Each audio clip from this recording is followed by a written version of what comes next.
আমার পুরো নির্বাচনী প্রচারণে আপনি আমি রাজনৈতিক কোনো বক্তব্য দিইনি। আমি আমার পুরো প্রচারণাটা উন্নয়ন কেন্দ্রিক আমার পরিকল্পনাগুলি উপস্থাপন করেছি মানুষের কাছে। কারণ আমি বিশ্বাস করি বাংলাদেশের আর কোনো রাজনৈতিক অস্থিতিশীলতা বা বিভেদ আর নেয়ার এফোর্ড করার ক্ষমতা আর বাংলাদেশের নাই। আমরা গত কয়েক দশকে যেই জায়গায় এসেছি ২০ কোটি মানুষের দেশে ৭ কোটি লোক দারিদ্র্যসীমার নিচে বসবাস করে।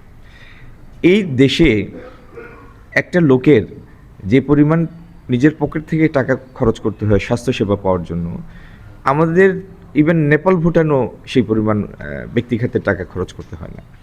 আমাদের প্রাইমারি স্কুলের শিক্ষার মান যে জায়গায় আছে, আমাদের ক্লাস 5-এর ছেলে বা মেয়েদের রিডিং এবিলিটি বা ম্যাথের যে সক্ষমতা, আপনি মালয়েশিয়ায় সেটা গিয়ে পাবেন ক্লাস 3-তে। আজকের দিনে আপনার প্রতিযোগিতা শুধু আপনার পাশের বাড়ির সাথে না, বৈশ্বিক প্রতিযোগিতাটা বৈশ্বিক। তো এই জায়গা থেকে আমরা বাংলাদেশ এবং সিলেটকে তুলে আনার জন্য পরিকল্পনা নিয়ে কাজ করছি। আমার পরিকল্পনা হলো আইটি সংশ্লিষ্ট সমস্ত লজিস্টিক সাপোর্ট দিয়ে, ফান্ড দিয়ে, ট্রেনিং দিয়ে আমরা সিলেটে